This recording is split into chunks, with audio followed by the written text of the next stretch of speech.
In this video, we're going to be talking about number sets. And the first number set that we really want to talk about is the real number system. The real number system is comprised of several subsets: natural and whole numbers, integers, rational numbers, and irrational numbers. What I'd like for you to do is to press pause now and write these down. What I'd like to do now is draw an analogy about the real number system using your house. I think that this might help make sense. You can choose to take notes on the next slide or not to, and just listen. I'd like for you to think about the real number system as your house and possibly a shed. Now the house is going to house most of the subsets that we were talking about. So let's just slide these out of the way. Take a look at what we got inside. Now if you think about the most basic element inside the house, you can think about the closet. Say the closet in your room. Think of the closet as the natural numbers. That's the smallest number set. Now your closet is inside of your room. Anything inside of your closet is also inside of your room, but not everything in your room is in your closet. Take your bed, for instance. I don't think your bed's in your closet, but maybe you have some clothes hanging in your closet. So where are your clothes? Well, they're in your closet, which is also in your room. Your room perhaps might be on the second floor of the house. So if you're in your room, you're on the second floor. But just because you're on your second floor, you aren't necessarily in your room, and you're definitely not necessarily in your closet. Now the second floor is inside of the house. And just because you're inside of the house doesn't mean that you're in the second floor. But if you're in the closet, you're definitely in the house. What about if you're in the shed? Well, that's just a completely separate piece. I just want you to sort of contemplate that as I move on to the next slide and talk about the number sets in theory. So let's try to work the analogy into the number sets themselves. First, let's define them. You may want to take a minute at the end of this slide and record all the information. I'll give you a heads up on when to press pause. Natural numbers are also known as the counting numbers. So those are the ones that you used to play when you were younger, maybe hide and go seek or tag, and you started counting 1, 2, 3, 4, and so on. Those are what we refer to as natural numbers. Now, whole numbers are all the natural numbers plus 0. So the only thing we're going to do there is throw in the extra number, 0, 1, 2, 3, and so on. Those are our whole numbers. Now, if you think about this, the natural numbers are like your closet, and the whole numbers are your bedroom. So 1, 2, 3, 4 are in the closet, and 1, 2, 3, 4, and so on are in the bedroom. But 0 is not in the closet, it's only in the bedroom. 0 is the additional number that makes whole numbers slightly larger than natural numbers. When we talk about integers, all we're doing is talking about all the whole numbers and their opposites. Now 0 is its own opposite, and then the rest of the gang here has some opposites. For instance, 3 has -3 for an opposite. Positive 2 has -2 for an opposite. Positive 1 has -1 for an opposite, and 0 is its own opposite. So there we have our integers. And all you have to do is imagine that this is all coming in from negative infinity from the left and going on to positive infinity on the right. Rational numbers are any number that can be expressed as a over b, and b is not 0.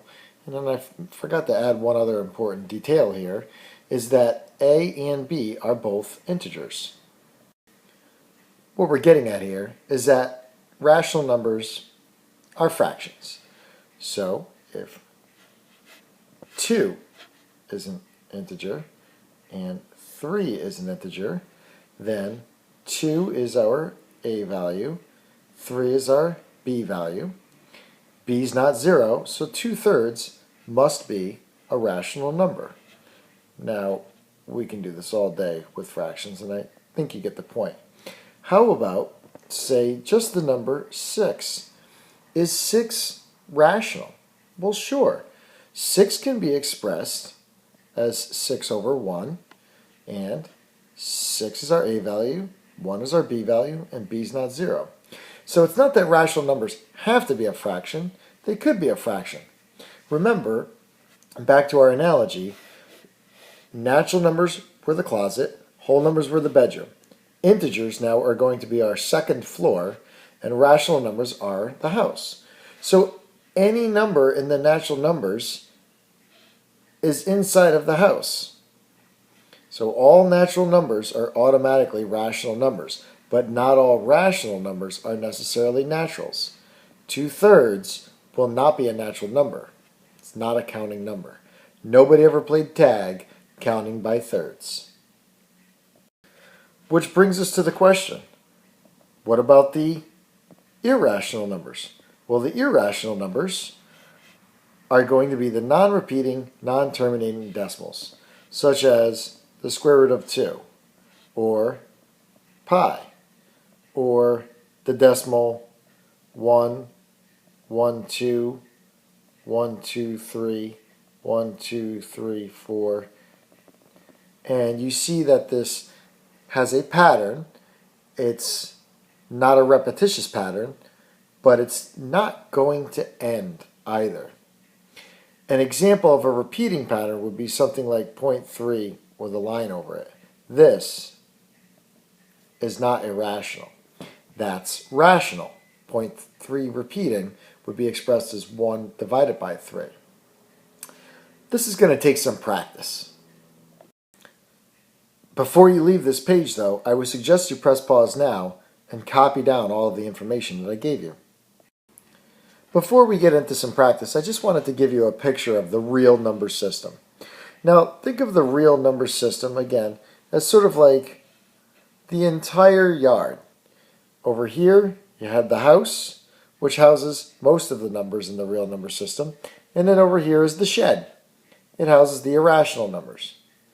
Your natural numbers were the closet, whole numbers were the bedroom, integers were the second floor, and rational numbers were the house. Okay, so if you think about it in terms of this way, all natural numbers are inside of the whole numbers. All whole numbers are inside of the system of integers, and all integers are rational numbers. What we're going to do now is just get into practice with some numbers. Before we do that, though, this would probably be an ideal picture to have as a good representation of the real number system. So press pause now and copy this picture. We're almost ready to start. To make this process a little bit easier, what we're going to do is we're going to acknowledge some of the symbols for our number systems. So natural numbers is going to be denoted with an N. Whole numbers, we're going to use a W. Although it's not formally recognized as a W, that's what we're going to use. Integers is recognized as a Z. There's a German word that's associated with integers that starts with the letter Z, which is why we use that. Rational numbers, we're going to use Q. And again, remember, rational numbers was A over B, and that B is a quotient, so that's where the Q comes from. Irrationals, we're going to go with IRR, because again, no real symbol for irrationals. And then real, we're going to use this fancy R with the double line. Go ahead, copy those down and copy down the examples. Then, try to take a guess at what some of these are, and then press play. Okay, so let's take a look at things. The number 4 is going to be a natural number for its most specific name. Now, of course, if it's natural, it's automatically a whole number, an integer, rational, and in the real number system. But most specifically, 4 is a natural number. How about 2.3? Well, what I did for you here is I said, 2.3 is 2 3/10, which would be written like this. And 2 3/10 can be expressed as a top-heavy fraction or an improper fraction as 23/10. So since I can express 2.3 as 23 divided by 10, that makes this a rational number, most specifically. Negative 17, of course, it's a nice pretty number, but it's a negative, so that would classify that as an integer. 6/7 would be a rational.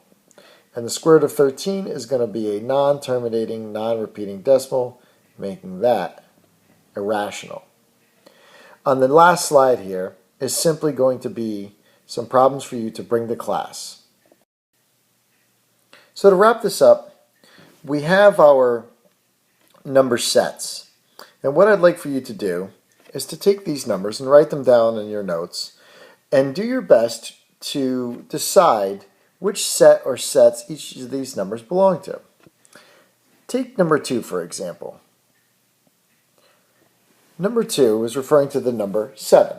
7 is a natural number, therefore a whole number, therefore an integer, therefore a rational number, and so it falls in the real number set. So those are all of the sets that the number 7 belongs to. Try all of these numbers, and then at the end, check your answers. Press pause now, give it a shot.